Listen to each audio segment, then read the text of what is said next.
October the 1st, 2016. Let the adventure begin. Camino de Santiago. My 500-mile walk. Check it out on Wikipedia. Quite a history for 1,000 years. Now, a picture of my world belongings for the next 6 weeks. 21 pounds. We'll start in Saint-Jean-Pied-de-Port in western France to Santiago de Compostela, Spain, through the Pyrenees Mountains in northern Spain. 24 hours later in Pamplona, after watching a family bike ride in Madrid on the Del Prado, kind of like Bike to Drive on Lakeshore Drive. Then my culture for the week at the National Del Prado Museum. Statue of the famous, not famous to me, Spanish painter circa 1670 Diego Velázquez.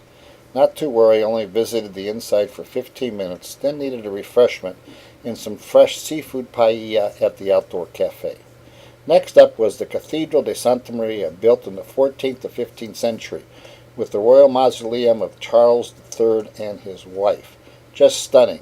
Also got my first Camino stamp, off to Saint-Jean-Pied-de-Port, France via a 3-hour bus, and meet the group. So excited, but I am going to miss my $2 wine. My Camino begins in Saint-Jean-Pied-de-Port, France. Here's my new high-end albergue hotel, which comes with breakfast for only $23. The town has only 1,800 people. Receiving my credentials with Father Frank and Katie at the office in Saint-Jean-Pied-de-Port. I'm going to try and keep a journal, short and interesting. They say the Camino will provide. Next is 18,000 steps, according to my companion Katie, from Saint-Jean to Orisson. Went from 500 feet above sea level to 2,700 feet. The goats didn't even want to climb this hill. The birds above me were buzzards waiting for something to eat. Great communal meal with mass to follow in Orisson. See other pictures and appreciation of the heavenly, hilly terrain. It didn't get easier. Went from roughly 2,000 feet to almost 1 mile in altitude. This all sounded such like a good idea in March. The altitude is challenging, especially carrying 20+ pounds. Flat is beautiful, but doesn't really exist. The pictures do not convey the 25 to 40 degree slopes with jagged rocks. The donkeys and goats even avoided it. How did Napoleon do it? Thank God Sean told me to buy top-grade walking sticks. Saved my life. Communal meal, heavenly so far. Met people from 30+ countries. I just pray I finish each day and by myself for 6 hours. If you fall, TS. Border between France and Spain is a stone. Oh, and the sign, 790 kilometers to Santiago. That's only 480 miles. They say the worst is over. We shall see. Descended about 1,800 feet in 9 hours. Ugh.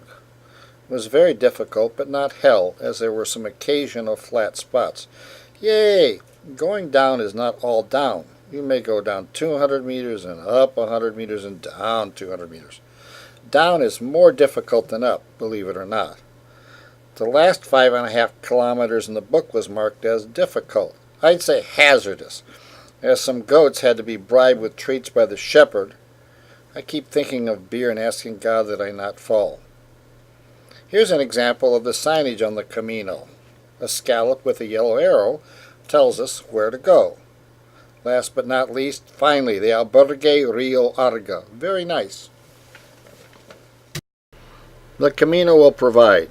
After 8 hours of walking, I was without water, stupid in my fault, ready to get in a taxi and pack it in. Then I entered a town about 5 minutes from the destination of Pamplona. That's where the running of the bulls. And I heard a mariachi music from Mexico in the state of Veracruz, where I used to live as a young man. That was impossible. Had some water and beer, was re-energized, and then to the main stage. Who knew? My other excitement was an abbey, circa 14th century, used by the Knights Templar to protect the trail. Oh my God, there's a sign that says I have only 760 kilometers to go. What was I thinking? Now some beautiful terrain before entering Pamplona via the fortress entrance.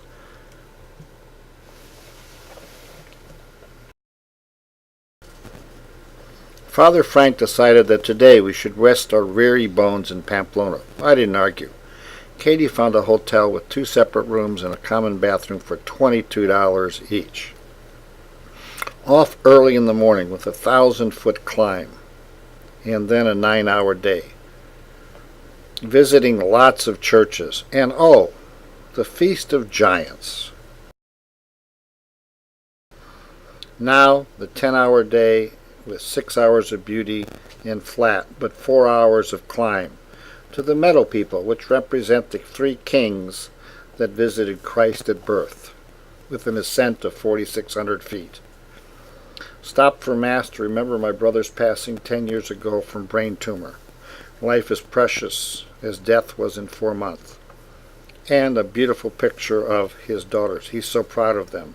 The Camino will provide. 10 hours hiking. According to the book, this was supposed to be an easy day with relatively flat terrain. A total lie. Roman bridges, vineyards, lovely olive orchards, and scenery from the gods, with hills from the devil. I'm dead exhausted. At dinner, me, too tired to drink. Impossible. Too tired to eat. Impossible. Or even talk. Still, 400 plus miles to go. Last night, room was only $5. Churches from the 13th and 14th century. Thanks for your support. I'm dead.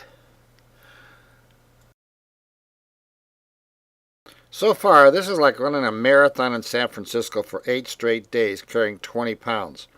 Started with a prayer in my room, kneeling, that the Lord would help me succeed. Met a couple in the Camino for their honeymoon. When she said how I was doing, I said, terrible.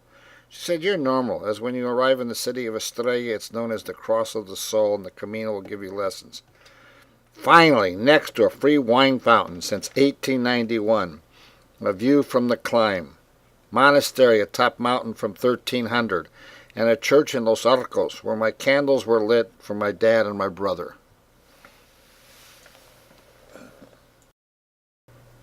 October the 12th. Finally, cool weather through the vineyards and then a golf course out of nowhere, in the middle of nowhere. And of course, nobody playing golf. Wonderful terrain, long rolling hills, light rain, cool temperatures. Then the Cathedral de Santo Domingo de la Calzada. Unbelievable, especially the live chicken and rooster. Documents from 1350 by Pope Clemens ordered animals to be kept alive in memory of a miracle. You can check out the story on the internet, The Hen and the Rooster Miracle. Then lit 7 candles under the Virgin Mary for my 7 brothers and sisters. It's the 13th of October, a 9-hour hike. We've done 140 miles, but we have 350 to go. In the state of Riojas, land of rolling farms, wheat, hay, and oats. Good day of 9 miles with a pilgrim's prayer and visit 2 churches, Our Lady of the Street with a 14th century baptismal fountain and the Church of Santa Maria with an 11th century baptismal fountain.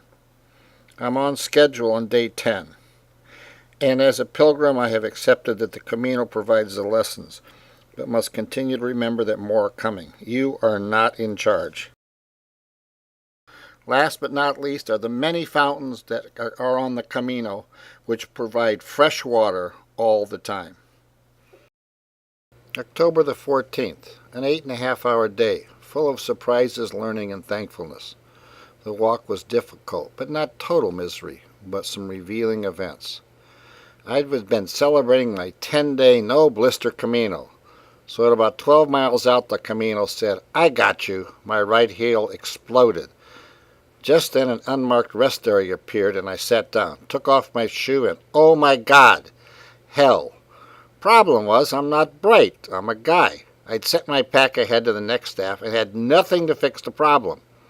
But the Camino will provide. A fellow group of pilgrims had everything so I could limp the final 3.5 miles. No more bragging on the Camino for me. Number 2, went to Mass at a 15th century monastery, and the priest picked me to read the scripture. I was humbled. Along the way saw ruins of the 9th century monastery and a monument from where Franco executed 30 freedom fighters at the start of the Spanish War, 1936 to 1939. Arrived in Burgos, October the 15th. The backdrop of Cathedral Santa Maria, 11th century cathedral with 21 chapels, and the burial place of El Cid. Came by a taxi with an emergency stop at the University Hospital. Katie, my traveling companion, was very, very sick. Thankfully, my Spanish was good enough to get a cab and help with the events at the marvelous University Hospital from heaven. Katie rested today as we were sharing an apartment room at the El Cid Hotel across from the cathedral. And a real shower in bed, with real food. Heaven. The 16th, a day of healing and relaxation. For me, a mini train ride through the city. Sangria refreshments in the plaza. A pilgrim mass at the cathedral. And last but not least, Katie's photo at the fountain in front of the plaza of the cathedral. Ready to go Monday morning. October the 17th, 8.5-hour hike. Only 304 miles to go as we enter the Meseta stage of the Camino. Roughly 130 miles of flat Kansas-Nebraska farmland of wheat, oats, and barley, intermixed with viaducts built by the Romans. For the Camino, the easiest walk to date, as my legs reminded me of the journey yet to come. Small things are wonderful, as my new anti-chafing and blistering medications were great improvements. Too much information, Bob. Met a father from Holland with his 8-year-old son doing the entire Camino. All is possible. Photos of Father Frank in red and our new companion Tom. Yay! New flat vistas. Love to all. Sometimes I think the guidebook had Helen Keller do commentary on the topography. All in all, a great day. Great weather, 50 to 55 and partly cloudy, and no issues with blisters or chafing for the first time in 6 days. All those little things. Highlights was a 14th century convent of San Antone and corresponding St. Anthony archway. A tiny monument to St. Bridget of Sweden. Church to honor Virgin of Monzuno circa 1214, and then a castle atop a hill for protection from 9th century, home to many, many battles. The Meseta was very spiritual.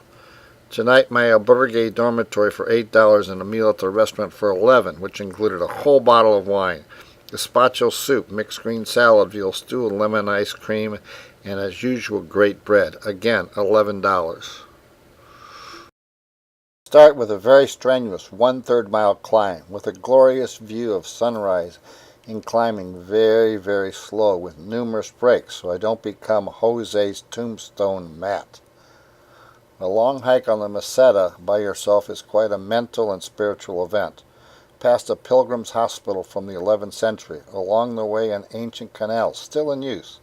Last but not least was a pilgrim's mass in Formista with a special Camino blessing in the most beautiful 11th century church, Iglesia de San Martin, in a place nobody knows, population 840. This is 400 years before Columbus. How did they build that? An 8-hour hike, only 263 miles to go. A short day by Camino standards. If flat is beautiful, then this is the Mona Lisa. Little I know of the surprises yet to unfold. Why should I be surprised? It's the Camino. Minding my own business. Out of nowhere, a herd of 100 to 200 sheep are rushing towards me. I can read the headlines now. First pilgrim in 1,000 years to be run over by sheep and killed. Thankfully, at 50 yards, they cut across the highway to an adjacent field. In Caron, another spectacular church, Iglesia de Santa Maria from the 12th century, made offering to Mary, undoer of knots. Decided to check into the albergue Santa Maria run by the Augustinian nuns for $5 a day. What a deal. Little did I know what to come. 6 p.m. is singing time, so I go. We have to introduce ourselves and tell why we are at the Camino. I have no clue. All of a sudden I say, I'm on the Camino to learn to be a peasant, not a king anymore. So true. Then singing. We sing a song from our country. Take me out to the ball game. Of course, the Cubs version. 8 p.m. was a pilgrim mass, special blessing, gift from the nuns, and a song in front of Our Lady of the Way of Victories that has been done for 1,000 years. Day started with our companion Amber celebrating her 20th birthday at 10 a.m. with some shots at the local cafe before we departed on a bus to Lyon so we could catch up with the Chicago group. 8 p.m. at the Santo Domingo Cathedral. What a view. Loved the violin street musicians, kind of like the Chicago Bucket Boys. Quick bite to eat at a local bar with a marvelous selection of hams. Easy day. AM spectacular tour of the Cathedral Santo Domingo with stained glass from heaven. Mass at noon. Then, of course, an Irish pub for Bob with Janica. Next, a wonderful Japanese restaurant, courtesy of our friends from the Venice Beach, California area. Had to collect 2 to 3 pounds of candy and a McDonald's Happy Meal for Father Frank's 60th birthday celebration. Oh, they serve beer at McDonald's. As we meet Father Frank in the lobby of the Perador Hotel for Mass. Weather is now a challenge with winds 15 to 20 miles per hour plus rain. Our longest hike. We hadn't played at the swings. After 21 days on the Camino, swing sets is your highlight. I literally do not know the date. Learned that cider should be poured from a glass 2 to 3 feet to smooth out the taste. Only 180 miles to go. 310 completed. Oh my God, lemon is becoming lemonade. Woke up to the ole of a parrot. 5 more minutes and that parrot was lunch. Wonderful terrain with Slight Hill. Slight Hill? To this author, San Francisco is rolling terrain. Anyway, onward and upward. Huge cross for Bishop in the 5th century who fell to his knees after being banished from the town. For 20 days I've been looking for a local bar, and no pilgrims. Today the Camino provided. Walked in and everybody yelling. Card game in progress, Carta Subasta. Lost $10 playing, had no idea what I was doing. Owner born 1948, same as me. Continued to be amazed by Camino. Then I got lost for the first time. A muddy terrain. Then I saw no footprints, and very quickly realized I was really lost. But I came to the top of the hill. I saw a church steeple about a mile in the distance, and the Camino saved me, another miracle. Had a very high-end $15 pilgrim meal with a wonderful bottle of Rioja wine. Buen Camino. Morning begins with the new Chicago arrivals, Claire, Rebecca, and Ann. Amber eating 20-plus carrots or more a day. I couldn't even keep track. Wonderful easy trail rock today on the Camino. Loved it. 7 p.m. to hear Benedictine monks sing Gregorian chants and Vespers in a 12th century church, reportedly occupied by the Knights Templar who protected the pilgrims at that time. Claire doing a reading. Then the most lifelike figure of Christ on a cross I'd ever seen. Oh, finally, a wash basin to wash my clothes so I didn't have to do washing my clothes in a shower. Then, oh my Lord, a water fountain for the animals. And an end to a wonderful day.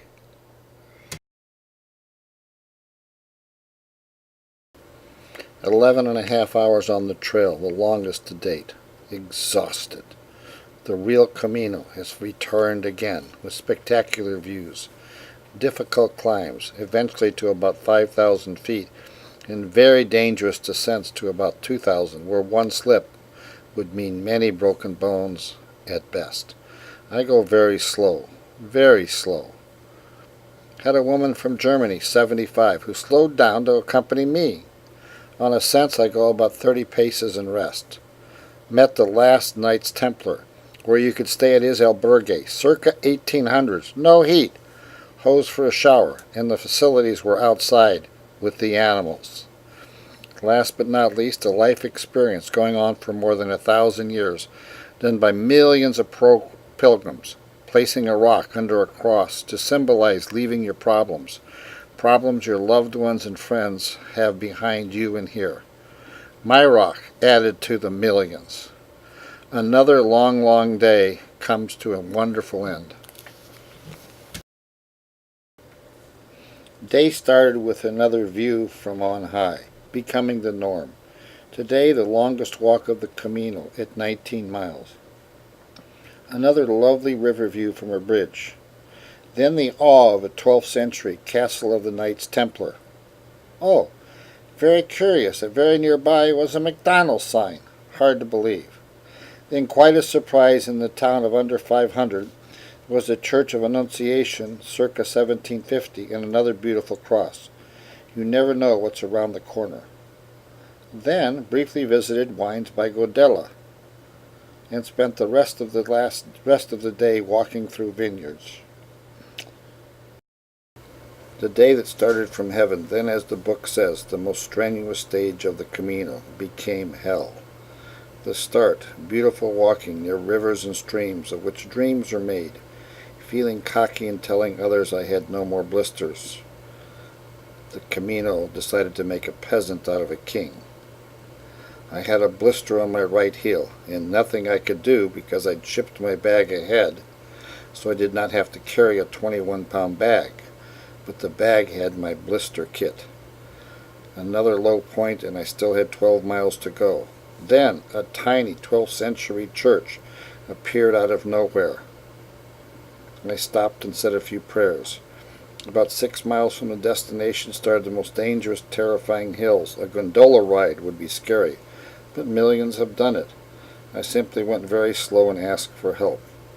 Went from 2,100 to 4,500 feet in less than 5 miles distance, walking around big granite walks. Then a donkey and a bull saw me. They thought I must have been nuts.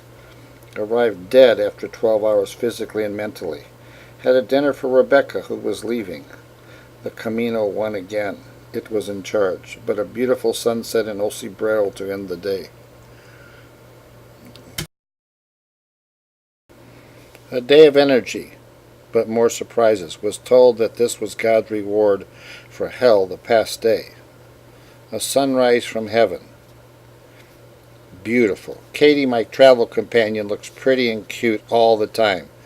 Need to explain that we really don't walk together. She walks very fast. I walk probably by myself 90% of the time and enjoy it. Although only a 12-mile journey, it took 9 hours and all my energy had been sucked out the day before. And the book failed to note a few 300 to 500-foot climbs. The altitude doesn't help. Looking down on towns, you get a sense of the climbs. But the final part, mostly downhill and views from the heavens. A statue honoring the pilgrims and photos from 4,500 feet. With arrival in Tricastela, saw Father Frank by the church. A couple found an albergue where they would wash your laundry for $5. Oh, those little things. Would have paid $100. Plus an outdoor courtyard to enjoy a vodka tonic. Vodka hard to find as gin is very prevalent. I would have drunk wood alcohol at this point. Asked the owner for his favorite spot and place to go where the pilgrims did not go. After prodding, he told me Esther's, only locals. I had the ladies order a meal for me. What a surprise. Wonderful meal. Had a great time, new friends. Was so happy I almost cried to sleep. Hard to explain. If it is possible to have a boring day on the Camino, this was it. The scenery, however, was spectacular. My energy great. The blister much better. And a few people joined me despite me being slow. The scenery speaks for itself. Some difficult climbs, but overall not treacherous. Feeling blessed. On our way to church, Janet from California and Julia from Germany decided to let it go in the cemetery as it was Halloween. Oops, time to go as darkness was closing in and we weren't near our town. Oh, those chestnut trees which have surrounded us for the past 6 days. Cannot believe it's almost over. a blessed journey along farm country, and then a wonderful albergue with a nice little patio.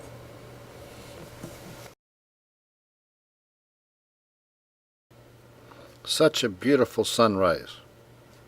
Katie and Claire making a bridge more beautiful. Oh my God, my own running of the bulls along a narrow country road. Then, the 30-minute, 175-foot descent from hell was really scared to death. One misstep and you're dead. I'm not kidding. Oh, the future, a picture of me on the Camino in a few years. Then the interruption of 100 tourists who do the last 60 miles of the Camino by a bus. Whatever works. Getting blasé about the sunsets as I enter Porto Marine with a stairway from hell. And last, Claire and Katie with Nick from Poland, who related chilling stories of his grandfather during World War II. Buen Camino. The fog is even more beautiful in the early morning, day highlighted by All Saints' Mass. If I look tired in the photo, I am. Horeros, those elevated rectangular structures with crosses, I thought they were some type of burial box. But actually they're for drying and storing grain and keeping the pest out. Last photo of Kate and Amber way out ahead, trying to stay up. Another wonderful day. Buen Camino. Katie, Amber, and Claire give me such energy in the morning. God, I wish I was young. Those Romanesque churches still amaze me. Found out that the burials are above ground due to seasonal torrential rains that would have the bodies floating down the streets. The views, the sunsets, and all those bridges, and more bridges, bridges and water, still astound me. 2 more days to go, and another beautiful sunset. Cubs win the World Series. Tomorrow is the last day, so I'm going to let the photos do the talking. The physical demands are difficult, but the views, the sunrises, the sunsets, the creeks, the greenery, are views from heaven. Oh, elderly women do like me. A great picture with Julia and Janica. By the way, she tried to grope me. Last but not least, a wonderful communal meal. A 5 a.m. departure. We go through some small towns in the light rain. Fellow pilgrims say it's to cleanse our soul. A journey to some 11th and 12th century churches. And then, our favorite, a café con leche break. Visit to a monument to honor visit by Pope John Paul II. Tears, just tears as I enter Santiago de Compostela. The Cathedral de Santiago de Compostela with the scaffolding. A refresco bake in the elegant Hotel de Parador and dinner with my friends. Buen Camino. Cathedral de Santiago is the burial site, now a silver casket of St. James, one of the 12 apostles. Original building started in the 9th century.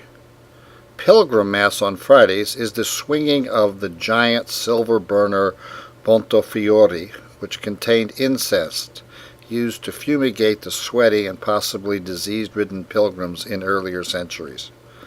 Finally received my certificate to verify completion of the Camino. Tours today of the church and museum, which included rooftop views. Last but not least was lighting candles across from the St. James silver coffin for my brother's sister's wife and friends. The journey of a lifetime continues for a few more days. Great decision by Katie to go to Finisterre, end of the world, at least as it was thought to be in pagan times. Seeing the Camino granite block with 0 kilometers, We'd traveled 850 kilometers, 500 plus miles, to the Finisterre lighthouse. Finally closed out physically and emotionally the journey of a lifetime, which when entering Santiago did not. Weird. Then there was the rainbow. The rainbow. I could touch it as if it was no more than 200 meters from the top of the mountain rising from the ocean. The Camino had given me one more surprise I'd never seen before. Then a return to the 60s in San Francisco with a donation communal meal and music from the 60s and 70s. I am still young. Another great idea from Katie. Cab to Mixia, which is cousin to the end of the world, but with a view of the ocean, a church, and a lighthouse. And oh, beaches. I made a full dip in very cold water, with a few slips and bloodying my feet on the coral. Felt I needed to cleanse myself, a final gesture to the Camino. Returned to Santiago and spoiled ourselves. Boy, did we spoil ourselves at the Parador, like the Ritz-Carlton. It's located next to the cathedral. My final bottle of wine in Spain. I'm a lucky guy. Thank you, Lord. The last edition. 5-hour train ride from Santiago to Madrid. Last stop at the Prado Museum and adjacent church. Then across the street to the Ritz-Carlton Madrid, which is 110 years old. Seems odd to end a journey in such wealth, but the drink tastes so good and the surroundings so stunningly beautiful, like everything in Spain. So ancient. Love to all who read my journal. Knowing I had an audience helped me for those days when I wanted to say blank. God bless.